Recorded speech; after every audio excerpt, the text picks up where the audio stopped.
Hello everyone. So हमारा next topic है creativity. So creativity क्या होता है, इसका सबसे पहले इसमें हम मीनिंग करेंगे और फिर हम डिफरेंस करेंगे क्रिएटिविटी और इंटेलिजेंस में। देन हम देखेंगे कि हम एक क्रिएटिव चाइल्ड को आइडेंटिफाई कैसे कर सकते हैं। नेक्स्ट फिर वेज आ जाएंगे जिससे हम क्रिएटिविटी जो है डेवलप कर सकते हैं किसी चिल्ड्रन में। और देन लास्ट होगा कंक्लूजन। सो इसमें हम सबसे पहले करेंगे meaning of creativity. So creativity का मतलब क्या होता है कि एक नए तरीके में और डिफरेंट तरीके से किसी चीज़ को सोचना। ठीक है, thinking in a new and different way. मतलब एक एबिलिटी होती है ये जिससे हम क्या कर सकते हैं, नए आइडियाज़ जो है बना सकते हैं, प्रॉब्लम सॉल्व कर सकते हैं इन अ यूनिक वे। किसी भी अलग से तरीके से हम प्रॉब्लम सॉल्व कर सकते हैं, नए नए आइडिया बना सकते हैं, या फिर हम कुछ ओरिजिनल क्रिएट करें। कुछ हम मतलब नए तरीके से, डिफरेंट तरीके से कुछ भी सोचना है, उसे हम क्रिएटिविटी बोलते हैं। यहाँ पे एग्जांपल्स हैं जैसे राइटिंग अ न्यू स्टोरी। आप कोई भी स्टोरी लिख रहे हो, ठीक है, आपने एक अपने माइंड से कोई डिफरेंट सी स्टोरी, नई सी स्टोरी जो है वो सोची और उसे लिखा। That's your creativity. ठीक है, अब हम कुछ इमेजिन कर रहे हैं, उस चीज़ की हमने पेंटिंग बनाई, वो हमारी पेंटिंग जो होगी वो थ्रू इमेजिनेशन बनी। That's your creativity. ठीक है, या फिर आप बोल सकते हो कि कोई भी टास्कों को कंप्लीट करना है अगर हमने, तो हम कुछ नए तरीके से उसको करें। सो वो क्या होगी, हमारी क्रिएटिविटी होगी। सो इसमें मीनिंग में हम इतना लिख देंगे, दैट्स इनफ। उसके बाद डिफरेंस आ जाएगा दोनों में कि जो क्रिएटिविटी है और इंटेलिजेंस है, इसमें फ़र्क क्या है। क्रिएटिविटी जो है उसमें हम नए और डिफरेंट तरीक़ों से सोचते हैं, लेकिन जो इंटेलिजेंस होता है उसमें हम लॉजिकली और स्मार्ट वे से सोचते हैं। और जिस चीज़ के पीछे कोई लॉजिक हो, ठीक है, उस चीज़ के बारे में हम सोचते हैं। क्रिएटिविटी में इमेजिनेशन आ जाती है कि आप कुछ भी नया इमेजिन कर रहे हो या कुछ भी चीज़ है उसको आप क्रिएट कर रहे हो। लेकिन जो इंटेलिजेंस होगी उसमें नॉलेज जो आपके पास होगी या फिर जो रीजनिंग होगी, किसी चीज़ के पीछे कोई रीज़न होगा या जो आपने नॉलेज गेन करी है आप उसको इन्वॉल्व करोगे। नेक्स्ट है क्रिएटिविटी के जो होती है उसमें न्यू और ओरिजिनल आइडियाज़ आते हैं। ठीक है, लेकिन जो इंटेलिजेंस होती है उसमें हमने जो नॉन चीज़ें हैं, नॉन प्रॉब्लम्स हैं, हम उन्हीं को सॉल्व करते हैं जो हमें पता होती है। जैसे एग्जांपल आ जाएगी नॉन प्रॉब्लम की, जैसे मैथ का सम सॉल्व किया, तो ये इंटेलिजेंस होगी। अगर हम क्रिएटिविटी के एग्जांपल देखेंगे, जैसे न्यू डांस को क्रिएट किया हमने, तो वो एक न्यू और ओरिजिनल आइडिया होगा। उसमें हमारी इमेजिनेशन आएगी, हम कुछ नया सोचेंगे उस डांस को क्रिएट करने में।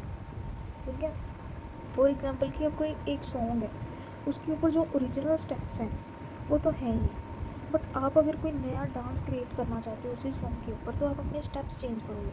वो स्टेप्स क्या होंगे, आपके न्यू स्टेप्स होंगे, ओरिजिनल आपका आइडिया होगा, आपकी इमेजिनेशन होगी। So that's your creativity in a dance. ठीक है, सो ये डिफरेंस आ गया। नेक्स्ट है कि हम एक क्रिएटिव चाइल्ड को आइडेंटिफाई कैसे कर सकते हैं कि एक क्रिएटिव चाइल्ड होता कैसा है। क्रिएटिव चाइल्ड जो होता है वो यूजुअली जो है उसके पास बहुत सारे नए आइडियाज़ होंगे। ठीक है, वो हमेशा क्वेश्चंस पूछता रहेगा और वो हमेशा डिफरेंट वे में सोचेगा। ठीक है, उसको ड्रॉ, राइट, क्रिएट, ये सारी चीज़ें बहुत पसंद होगी। क्रिशियस और इमेजिनेटिव होगा। ठीक है, मतलब उसको हर चीज़ के लिए बहुत क्यूरियोसिटी होगी और इमेजिनेशन होगी हर चीज़ की। ये चीज़ ऐसे हो जाए, ये ऐसे है तो ऐसे क्यों है, ऐसे क्यों नहीं है। ठीक है, और वो इन्जॉय करेगा अपने तरीके से हर चीज़ को करने में। सो ये जो क्रिएटिव चाइल्ड होता है वो यूजुअली ऐसा होता है, ऐसे हम आइडेंटिफाई कर सकते हैं। और जो टीचर है वो कैसे आइडेंटिफाई कर सकता है क्रिएटिव चाइल्ड को, सबसे पहले चाइल्ड का वर्क देख के, उसको उसके काम को ऑब्जर्व करके जो है आइडेंटिफाई कर सकता है कि बच्चा कैसा काम करता है, इमेजिनेटिव है, क्यूरियोसिटी है उसमें कि नहीं है। ठीक है, या इसके सोचने का तरीका अलग है, इसके पास आइडियाज़ हैं कि नहीं है। ठीक है, ये सब। उसके बाद उसको ओपन एंडेड क्वेश्चन पूछे टीचर, तब इससे भी आइडेंटिफाई कर सकता है। उसकी क्रिएटिविटी टेस्ट ले, उससे भी टीचर जो है वो आइडेंटिफाई कर सकता है। नेक्स्ट है कि हम क्रिएटिविटी एक बच्चे में कैसे डेवलप कर सकते हैं। टीचर्स और पेरेंट्स जो दोनों जो हैं वो बच्चे की हेल्प कर सकते हैं उसको ज़्यादा क्रिएटिव बनाने में। कैसे कैसे कर सकते हैं, उनको पहले, सबसे पहले फ्रीडम दो कि वो अपने आइडियाज़ को एक्सप्रेस कर सके बिना डरे, बिना किसी के दबाव से। ये उनको एक फ्रीडम मिलनी चाहिए कि वो अपने आइडियाज़ को जो है आराम से एक्सप्रेस कर सकें। फिर उनकी ड्राइंग, उनकी स्टोरी टेलिंग, म्यूज़िक, ये सारी चीज़ें जो हैं इनको इनकरेज करो ज़्यादा से ज़्यादा। उनको ओपन एंडेड क्वेश्चंस पूछो, ठीक है। उनको ग्रुप प्रोजेक्ट एक्टिविटीज़ दो, जिससे उनमें और क्रिएटिविटी डेवलप होगी।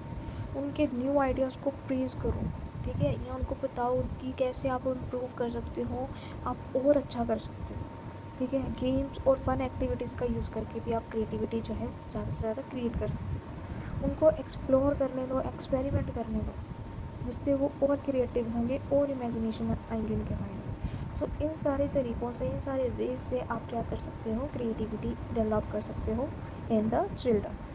सो कंक्लूजन आ जाएगा कि क्रिएटिविटी बहुत इंपॉर्टेंट है एजुकेशन में, ठीक है। ये बच्चे को हेल्प करता है कि वो और बेटर सोच सके और एक प्रॉब्लम सॉल्वर बन सके, ठीक है।